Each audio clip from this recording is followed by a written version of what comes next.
Bakit napuputol ang sinulid na nandun sa may karayom? Iba na namang tanong ating sasagutin itong video na to. Bago ko sasagutin, intro muna tayo.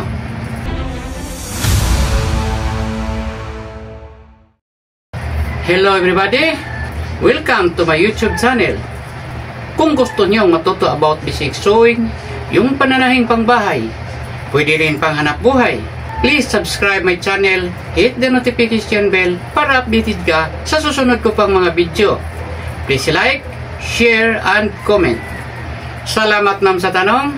Ulitin ko, masaya ako na may nagtanong sa akin at saka masaya din ako na makatulong sa inyo. Naku, nakaperwisyo naman. Habang concentrate kayo sa pagtatahi, palaging napuputol ang sinulid. Ang tawag nito dito sa amin sa Bisaya ay makasapot, saputon ka. Yung pinsan ko nakasama ko sa pananahi dati, kung gano'n ang mangyari sa kanyang makina, sumbago niya ang makina, susuntukin niya. Naku, kawawa naman sa makina, walang kalaban-laban. Kawawa din ang kanyang kamao, nabubukol. Ito ang unan niyong gawin. Palitan niyo ang sinulid, baka marupok. May mga sinulid talaga nga parang idinisinyo para sa makina, tulad ng Astra, Mont at Trident. Pwede naman itong Apple at Flag. Pero, mas matibay itong Astra at Trident. Huwag niyo itong gamitin sa makina. Ang mga sinulid na kadalasan mabibili niyo sa sari-sari store na nakadisplay sa pad. Tulad nito. Ang pangalan ng sinulid na to ay wala yan sa nababanggit ko sa inyo. Pagkatapos niyong palitan sa sinulid, subukan niyo itahi. Kung ayaw na napuputol, problem solved. Ang dali lang talaga. Kung napuputol pa rin, problem still. Ang sunod niyong gawin ay palitan niyo ang karayom. By the way, ang standard na karayom na gagamitin ay number 16. Para sa mga tatahing hindi gaano kakapal at hindi gaanong manipis. Papalitan nito kung kailangan. Halimbawa, may tatahiin kayong sobrang nipis tulad ng tituron, alpagina at iba pa. At mga tatahing sobrang kapal katulad ng maong. Bakit palitan ng karayom kung mapuputol ang sinulid? Ako rin ang sasagot. Dahil may mga karayom na may factory defect. Matalas ang paligid sa kanyang butas. Kaya mapuputol ang sinulid. Kung papalitan nyo ang karayom, doon ka bibili sa ibang tindahan. Baka ang inyong mabibili ay kasama pa rin sa mga karayom na may factory defect. Iba pa rin. I-check ninyo ang karayom. Ang may flat na portion sa ulo nito, sa pagkabit ninyo ay dapat paharap sa kanan. At sa dulo nito, sa itaas ng butas ng karayom, may parang flat din. Ang tawag namin dito sa Bisaya ay pahak. Ibibitag ko na lang, Bisaya Tagalog. Itong pahak na to ay dapat nasa parehong gilid sa flat na portion sa ulo ng karayom. Kung ang pahak ay nasa kabilang gilid, dito sa likod, huwag nyo ikabit. Itapon nyo yan. Iwan ko kung factory defect pa ba yan.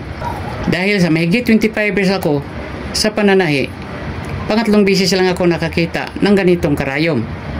Pagkatapos nyong pinalitan ng karayom, subukan nyo namang itahi. Kung mapuputol pa rin, dito na kayo. Tanggalin nyo yung noodle plate.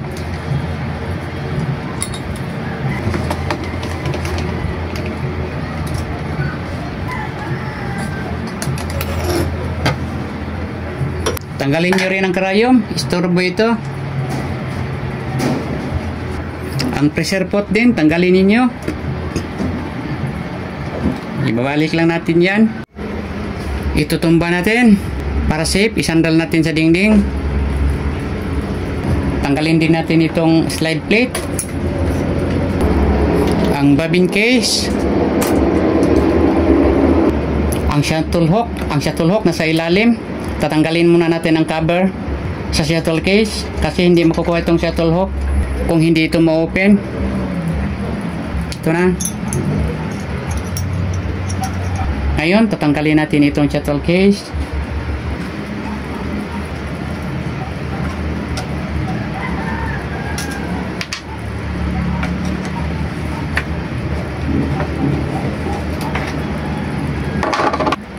Dahil natanggal na ito, pagsamantalahin na lang natin ito. Lilinisin na lang natin gamit ang used toothbrush.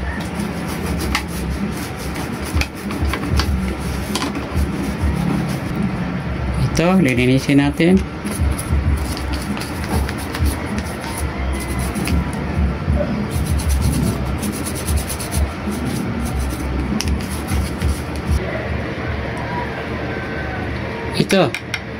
tingnan nyo ito. Baka may napuputol dito. Ito ang buo. Minsan mapuputol ito dito. Minsan din dito. Minsan din dito sa dulo. Tanggalin nyo na lang. Dalhin nyo sa tindahan para gagawing sample. Kung walang napuputol dito, okay na to. Dito tayo sa needle plate. Paghulog ng karayom ay ganun ito. Pagangat ng karayom ay babalik din ito. Susungkitin niya ang sinulid. Kung masyadong matalas ito, mapuputol ang sinulid. Magiging sanhi din ito sa pagkaputol ng sinulid na nandun sa may karayom. Ang ating gawin ay pupurulin natin ito dito. Paano purulin ay ganito. Asahin ito nyo dito ng screwdriver. Ay ito. Parang pupurulin nyo ang kanyang talas.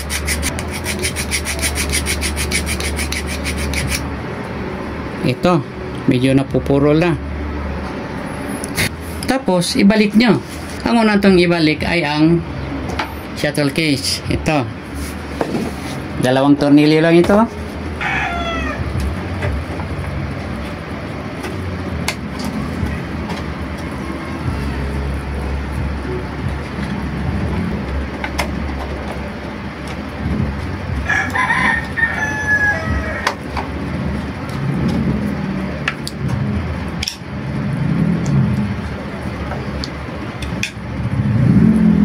Itong shuttle hook,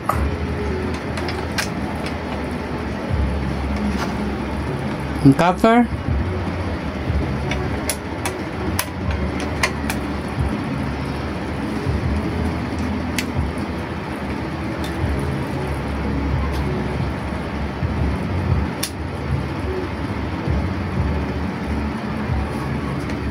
ang bobbin case,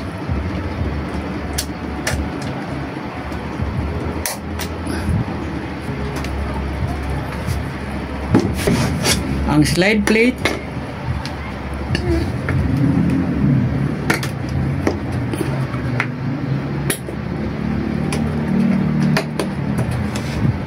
at ang needle plate.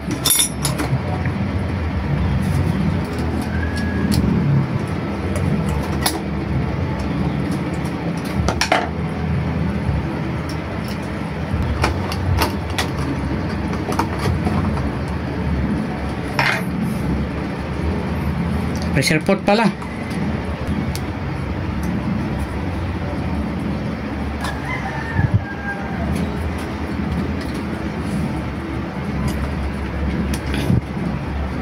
At ang karayom.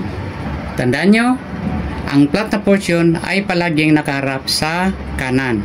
At isagad nyo ang karayom pataas.